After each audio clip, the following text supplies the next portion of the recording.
naman akalain na hindi ko rin inaasal. Narito tayo ngayon upang matunghayan ang talaga namang latest, nagiinit at talaga namang nagbabaga na latest issue ni Ate Erica. Sa pagpapatuloy nga ng ating istorya ay kasalukuyan na nandito at vinavlog ni Kalingap Val ang lolo ni Ate Erica na si Lolo Miguel. Dito nga ay makikita natin ang panayam at ang mga sinasabi o nirereklamo ni Lolo Miguel tungkol sa kanyang apo na si Ate Erica. Kasalukuyan nga na nilalabas ni Lolo Miguel ang kanyang sama ng loob kay Ate Erica at sa kanyang kapatid na si Sheila May. Memorya. Nagtapot ka na sa kanila? Kung sakaling bumalik, ano yung tawad, tanggapin mo? Kahit na Masakit na sa loob, ano? simple po sa ginawa lang yan. Kahit pag ikaw na sugatan, pero may tilat yan. Pero mahal mo sila tayo, noon pa. Noon po, mahal ko yan. Hatid sundo, nung maliliit pa yan. Sama-sama ko yun sa pahila ng Karabaw. Ngayon, wala na. Wala na. Hindi ko hinihiwalay sa aming mag-asawa yan, dalawang yan. Maliit pa, nasa kompa po kami sa Labo, sa Malasugi. Hindi kasama sila. Maliit pa po yan. Maliit pa lang. Ngayon, ibang ugali. Nasa pa kayo magulang niya, yung tatay niya? Ay, na-aksidente po, taga Mindanao yun, taga Namatay na. Agusan del Sur. Patay na. So ikaw na nagpalaki. Kami yan nagpalaki. Ilang taon yung namatay yung tatay nila? Ilang taon sila Erica, si Laminon? Siguro, mga grade 6 po yan. Mga bata po. Ilan sila magkakapatid? Dalawa na sila? Dalawa lang po yan. Kaya nalalagaan namin, tuwa-tuwa nga ako, unang apo ko sa babae.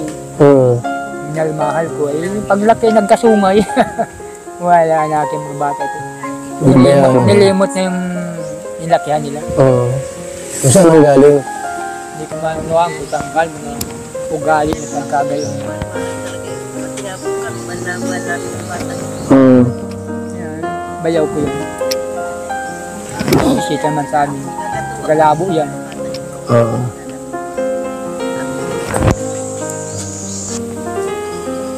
Ba't di kumampis sa babae na yun? Kay Ene Torres. Ay, yung pong kanya, laging kausap. Siguro yung Tapos pinakil na kayo? mga yabat ang salita. Tapos kinukumbinsi na kami daw ay kumbinsin ako na nagpapadalang pira na tiyatanggap ko.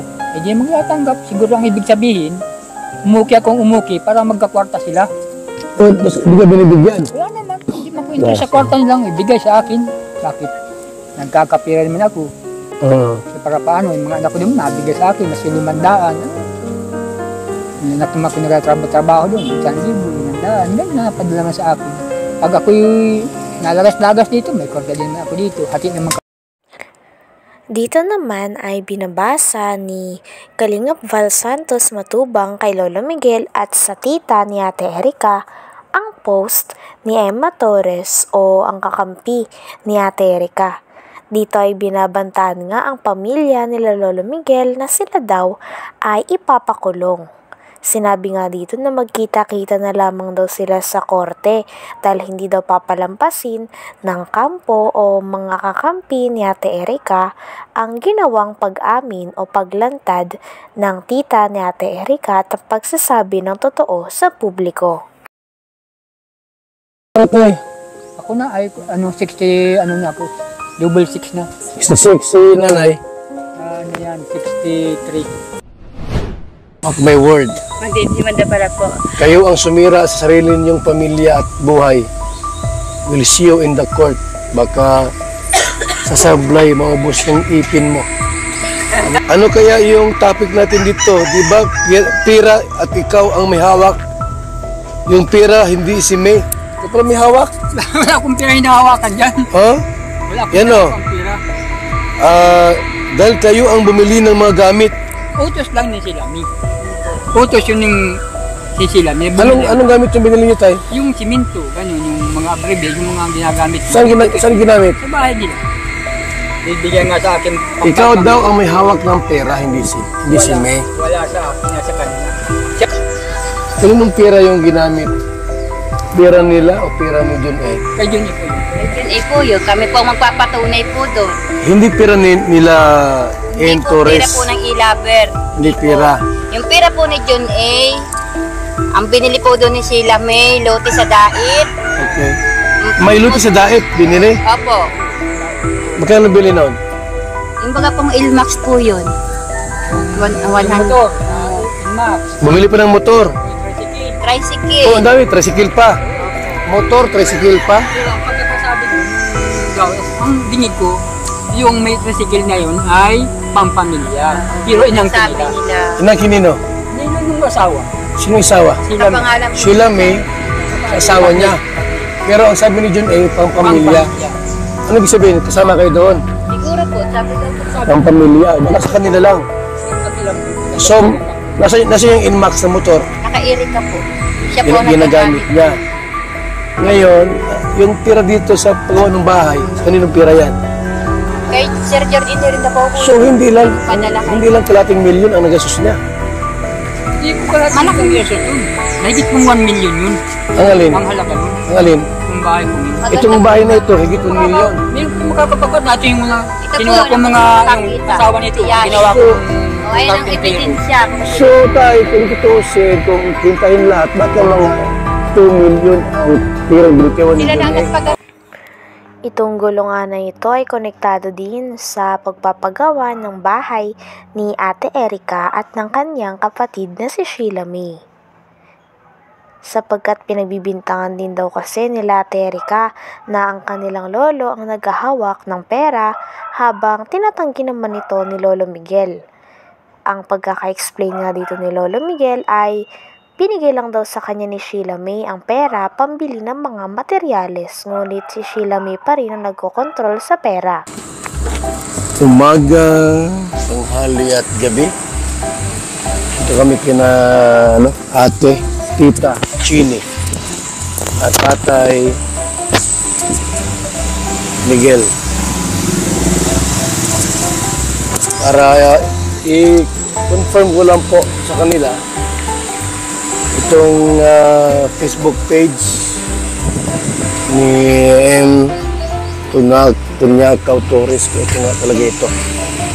Ang kausap nila May, ang kausap nila Erika po, mga kaibigan. Kasi yung mga binanggit dito po sa social media ay mga hindi magandang mga mensahe po, mga kalingap.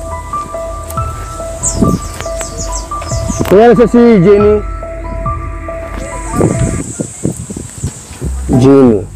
Te, may confirm lang ko sa iyo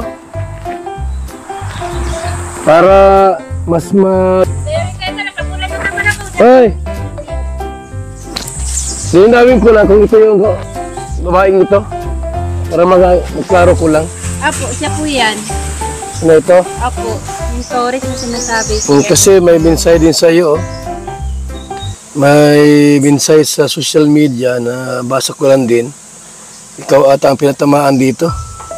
Nandyan din po yung mga text nila sa amin. Hindi ko po dinidelete. Make sure na may ebidensya ka. Amin.